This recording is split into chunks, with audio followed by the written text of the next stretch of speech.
Good afternoon. Today, Just the Stage I'm Going Through production group performs The Hitchhiker by Lucille Fletcher. This is our sixth Zoom reading from the Mercury Theater on the Air radio broadcasts of the 1930s and 40s. The Mercury Theater, led by Orson Welles, began broadcasting these programs over CBS radio starting in the summer of 1938, the most famous of which was a modern adaptation of H.G. Wells' The War of the Worlds, which led to instances of panic from those listeners who believed that a Martian invasion was actually occurring. Unfortunately, while the War of the Worlds broadcast is frequently done, many of the other fine scripts are never done, an omission we hope to remedy. This play was broadcast in a later incarnation of the program, the Mercury Summer Theater on the Air, and aired on June 21, 1946. I now ask our cast to come on camera and introduce themselves. Hello, my name is Emlyn Altman, and I play Mrs. Adams, the storekeeper's wife and operator number one. My name is Stuart Fischer, and I'll be playing Ronald Adams and Orson Welles. I'm Nathan Rosen, playing the first Pabst announcer and the Hitchhiker. I'm Ed Silverstein, and I play a gas station attendant, a storekeeper, a long-distance operator, and last but not least, an announcer. I'm Erin Klarner, playing the female hitchhiker and Mrs. Whitney, as well as being the technical director of Just a Stage I'm Going Through. Now join us as we return you to June 21st, 1946, when Orson Welles originally produced the Mercury Theater's broadcast of The Hitchhiker. Good evening. This is Orson Welles, your producer of a special series of broadcasts presented by the makers of Pabst Blue Ribbon, the Mercury Summer Theater of the Air. Ladies and gentlemen, the element of suspense is so vital in our story tonight that our sponsors, the makers of Pabst Blue Ribbon beer, are omitting their usual commercial message during the intermission between the acts so that our play will go uninterrupted from spooky start to spooky finish. Therefore, let's give Ken Roberts his 45-second opportunity right now to extol the merits of that blended, splendid, Ken? Of that splendid, blended Pabst Blue Ribbon. Those two words tell the whole flavor story. You see, every single drop of Pabst Blue Ribbon is the happy result of blending. The full flavor blending of never less than 33 fine brews. That's right, never less than 33 fine brews blend their individual taste tones to give you that splendid flavor. Not too light, not too heavy, but fresh, clean, sparkling, with real beer taste coming through just the way you like it. Friends, these days, when your dealer is occasionally unable to supply you with all the Pabst Blue Ribbon you'd like, please keep on asking. For every single bottle you do get will live up to that same high standard of quality and taste. Yes, every bottle will always be blended, splendid Pabst Blue Ribbon. And now, Mr. Welles. We of Mercury reckon that a story doesn't have to appeal to the heart. It can also appeal to the spine. Sometimes you want your heart to be warm. Sometimes you want your spine to tingle. Well, the tingling, it is to be hoped, will be quite audible as you listen tonight to a classic among radio thrillers. Its author is one of the most gifted of all the writers who have ever worked for this medium, Lucille Fletcher, who wrote the single greatest radio script ever written. Sorry, wrong number. The title of this, a terrifying little tale of gruel for this evening, is, by name, The Hitchhiker.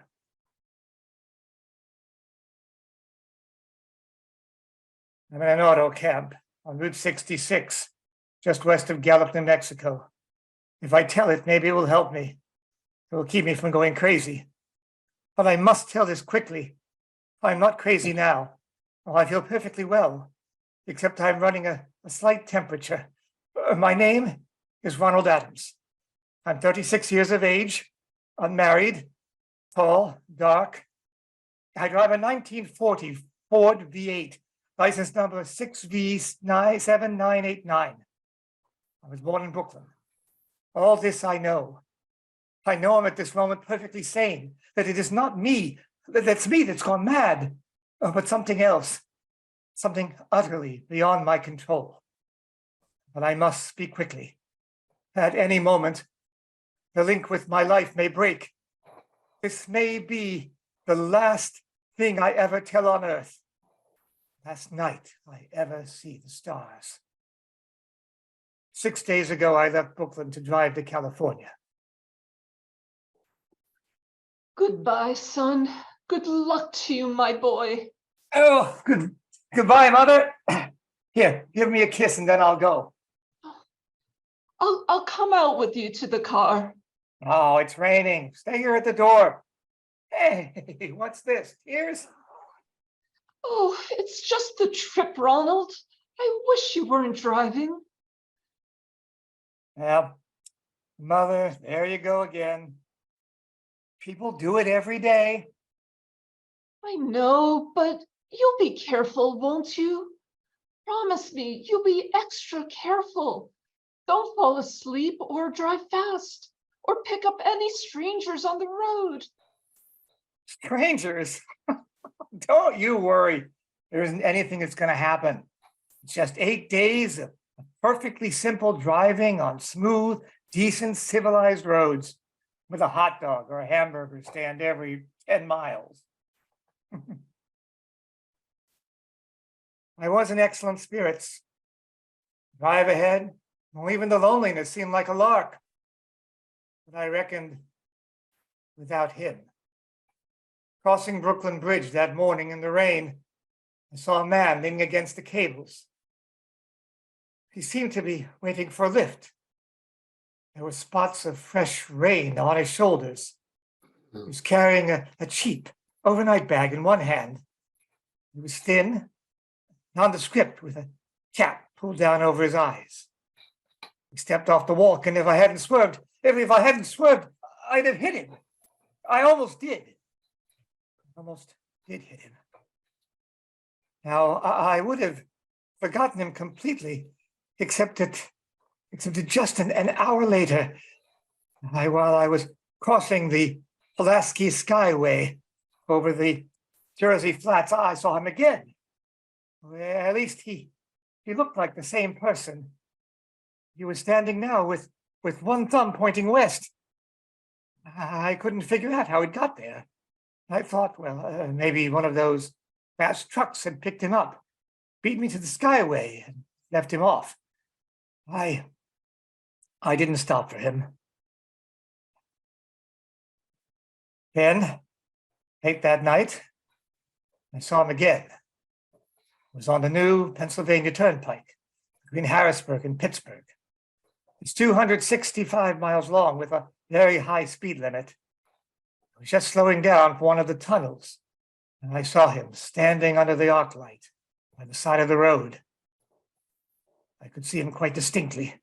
The bag, the cap, even the spots of fresh rain splattered over his shoulders.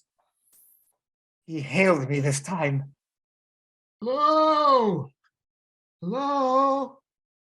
I stepped on the gas like a shot. Oh, it's lonely countries through the Alleghenies, and I had no intention of stopping. No. Besides the coincidences, or whatever it was, the whole thing gave me the willies. I stopped at the next gas station. Yes, sir. Fill her up, will you? Oh, check your oil. No, thanks.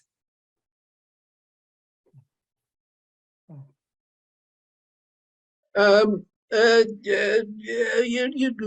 night, ain't it? Yes. It hasn't been raining lately, has it? Not a drop of rain all week. Oh, no. I suppose that hasn't done your business any harm? Oh, no. People drive through here in all kinds of weather, mostly business, though. Ain't many pleasure cars out in Turnpike this season of the year. I guess not. Uh, what about hitchhikers? Hitchhikers here? Why? What's the matter? Don't you ever see any? I'd be a fool to start out to hitchhike on this road. You look at it.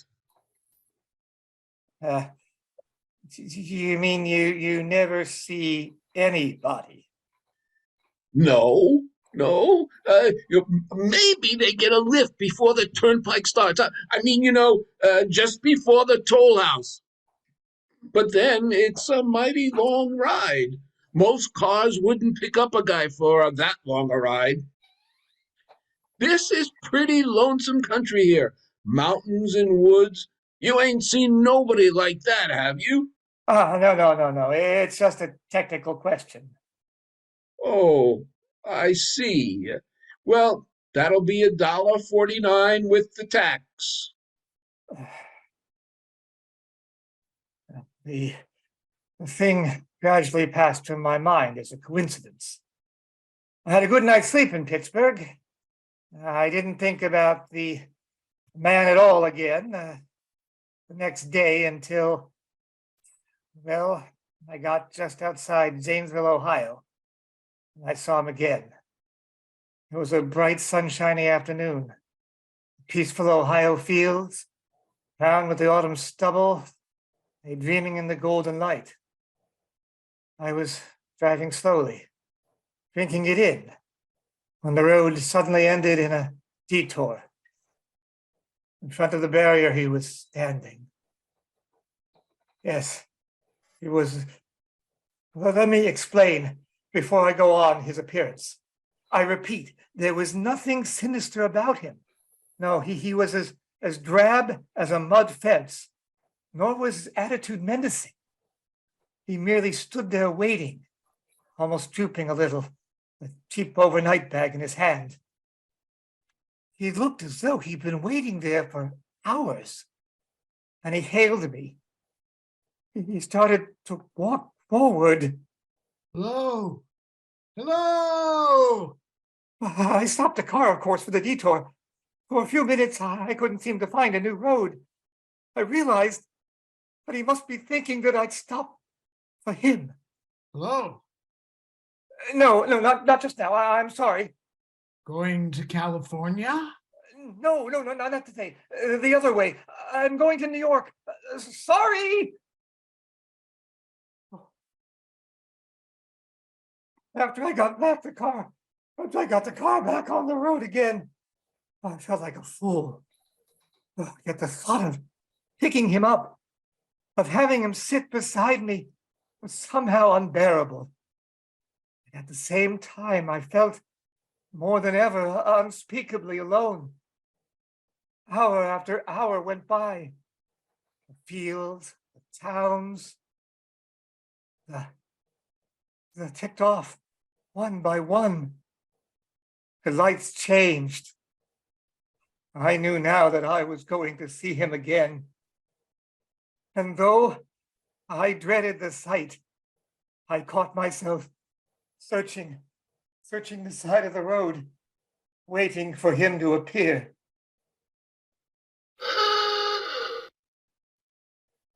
Yep. Well, what is it? What do you want? You sell sandwiches and pop here, don't you? Yeah, we do in the daytime, but we're closed up for the night. I know, but I was wondering if you could possibly let me have a cup of coffee, a black coffee. Not at this time of night, mister. My wife's the cook and she's in bed.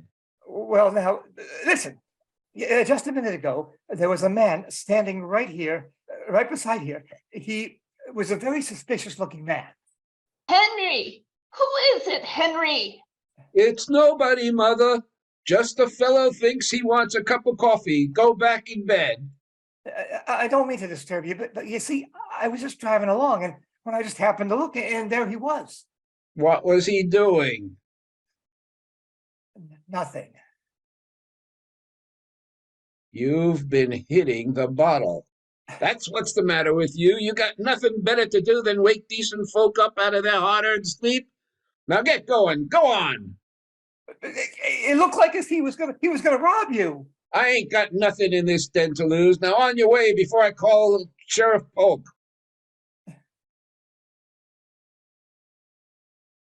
Well, I got into the car again and I drove on slowly. Well, I was beginning to hate this car. If I could have found a place to rest a little. But then now I was in the Ozark Mountains in Missouri. The few resort places there were closed. I'd seen him at that roadside stand, and I knew that I would see him again. Maybe at the next turn of the road. I knew that when I saw him next, I would run him down. But I didn't see him until the next afternoon. I stopped the car at a sleepy little junction just across the border into Oklahoma to let a train pass by when he appeared across the tracks. He was leaning against a telephone pole. It was a perfectly airless, dry day. The red clay of Oklahoma was baking under the southwestern sun. Yet there were spots of fresh rain on his shoulders. I couldn't stand that.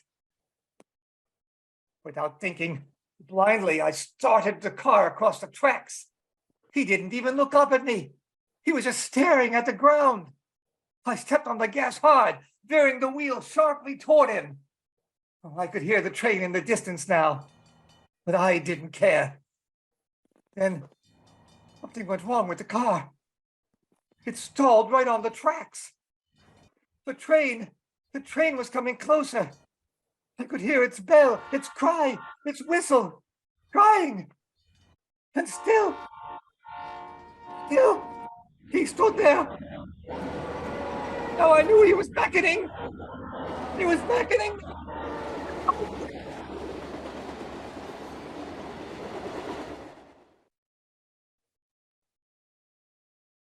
Well, I frustrated him that time.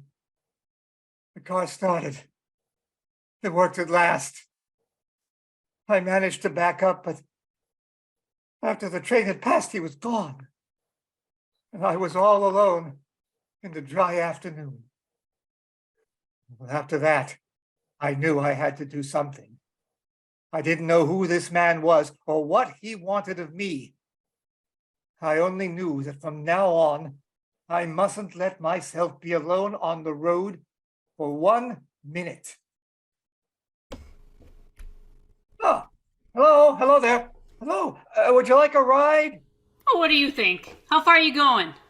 Amarillo. I'll take you to Amarillo. Amarillo, Texas? Yeah, I'll drive you there. Aw, gee. Hop in. Mind if I take my shoes off? My dogs are killing me.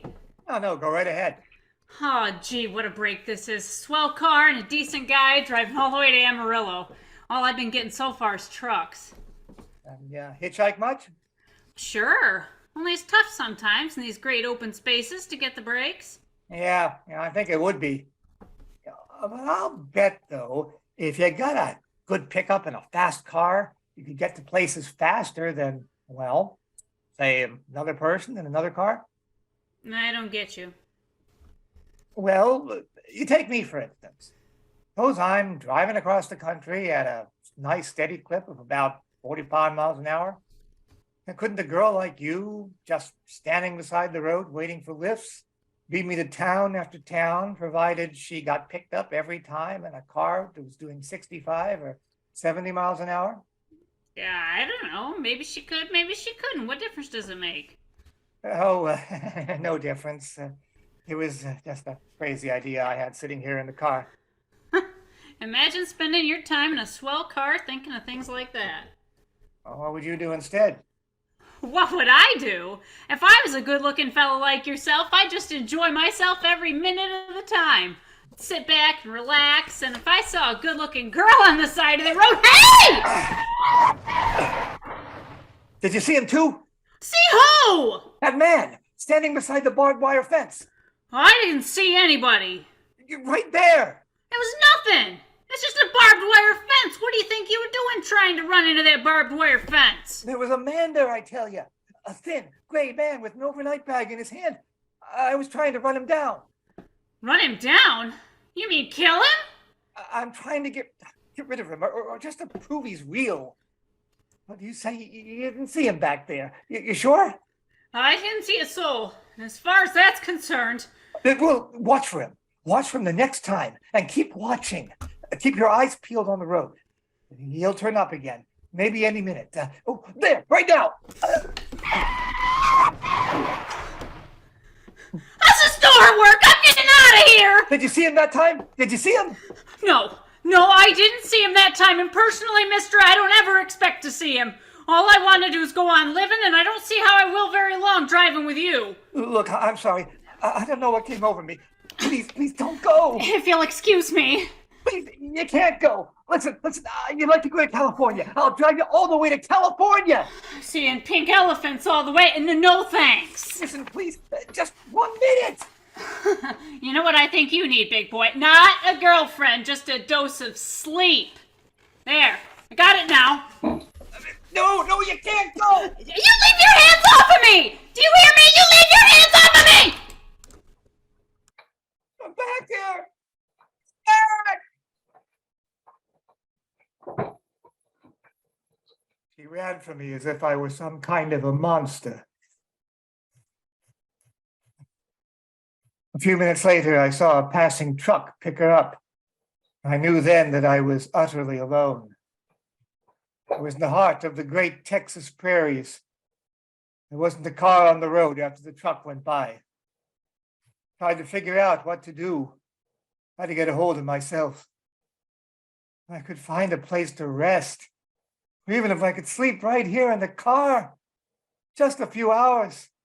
Just get some sleep just along the side of the road. I was getting my winter overcoat out of the back seat to use as a blanket, just as a blanket. Hello. And I saw him coming toward me, Hello. emerging from the herd of moving steer. Hello. I didn't wait for him to come any closer. Hello. Or maybe I should have spoken to him then. Fought it out then and there. For now he began to be everywhere. Wherever I stopped, even for a minute, for gas, for oil, for a drink of pop, for a cup of coffee, a sandwich, he was there. I saw him standing outside the auto camp in Amarillo the night when I dared to slow down. He was standing near the drinking fountain, a little camping spot just inside the border of New Mexico. He was waiting for me outside the Navajo reservation where I stopped to check my tires. I saw him in Albuquerque when I bought 10 gallons of gas. No, I was afraid now to stop. No, I began to drive faster and faster. I was in the lunar landscape now, the great and arid mesa country of New Mexico. I drove through it with the indifference of a fly crawling over the face of the moon. And now he didn't even wait for me to stop unless I drove at 85 miles an hour over those endless roads. He waited for me at every other mile.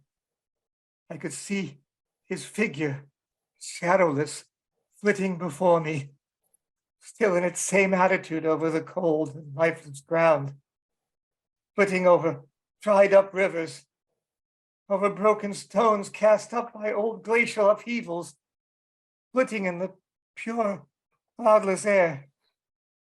I was beside myself when I finally reached Gallup, New Mexico this morning. There's an auto camp here. It's cold, almost deserted this time of year. I went inside and asked if there was a telephone. I had the feeling that if I could speak to somebody familiar, somebody that I loved, I could pull myself together. Number, please. Long distance. Thank you. This is long distance. I'd like to put a call to my home in Brooklyn, New York. I'm Ronald Adams. The number is Beechwood 9970. Thank you. What is your number? My number, it's 312. Albuquerque, New York for Gallup, New York, Gallup, New Mexico, calling Beechwood 9970. I'd read somewhere that love could banish demons. It was in the middle of the morning. I knew that Mother would be home. As I pictured her tall, white-haired in the crisp house dress, going about her tasks. Yes, it'd be enough. Just to hear the even calmness of her voice. Will you please deposit $3.85 for the first 3 minutes? When you have deposited $1.50, will you wait until I have collected the money?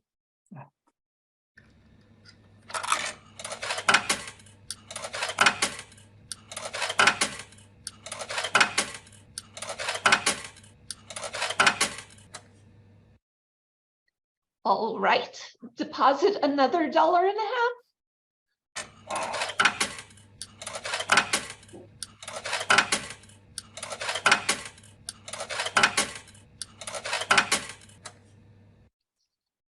Will you please deposit the remaining 85 cents?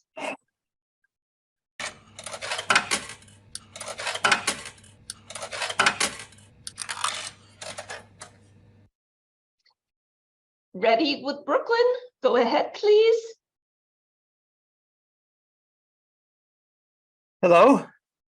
Hello, Mrs. Adams' residence. Hello? Hello, Mother? This is Mrs. Adams' residence. Who is it you wish to speak to, please? What? Who is this? This is Mrs. Whitney. Mrs. Whitney? I don't know any Mrs. Whitney. Is this Beechwood 9970? Yes. Well, where's my mother? Where's Mrs. Adams? Mrs. Adams is not at home. She's still in the hospital. The hospital? Yes. Who is this calling, please? Is this a member of the family? What's she in the hospital for? She's been prostrated for 5 days. A nervous breakdown. Who is this calling? It's a nervous breakdown? My mother doesn't have a nervous It's breakdown. all taken place since the death of her oldest son, Ronald. The death of her oldest son, Ronald? What is this? Hey, what number is this? This is Beechwood 9970. It's all been very sudden. He was just killed 6 days ago in an automobile accident on the Brooklyn Bridge. Your 3 minutes are up, sir. Your 3 minutes are up, sir. Your 3 minutes are up, sir.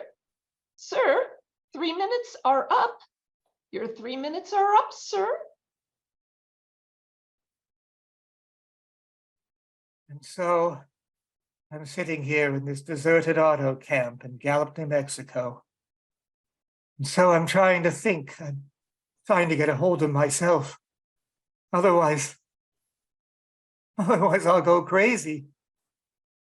Outside it's night. The vast, soulless night of New Mexico. 1,000,000 stars are in the sky. Ahead of me stretch 1,000 miles of empty mesa, mountains, prairies, and deserts. Somewhere among them, he is waiting for me. Somewhere I shall know who he is and who I am. We'll be right back to tell you more about our next Mercury Summer Theater. But first, the makers of Pabst Blue Ribbon wish to remind you that though you may not be able to get Pabst Blue Ribbon every time you want it in these days of grain restrictions, it is well worth your while to keep asking, for every bottle you do get will continue to live up to its name. And speaking of grain restrictions, not a single grain of wheat is being used in the brewing of beer and ale, and the grains that are being used by breweries are not the grains wanted for famine relief. Now, let me repeat, when you do get Pabst Blue Ribbon, you can be sure this is truly great beer It will always be the happy blending of never less than 33 fine brews. As always, blended, splendid, Pabst Blue Ribbon. This afternoon, the Just a Stage I'm Going Through production group has brought you a performance of the Mercury Summer Theater on the Air's June 21st, 1946 broadcast of Lucille Fletcher's The Hitchhiker. I want to again recognize our players this afternoon. Stuart Fischer played Orson Welles and Ronald Adams.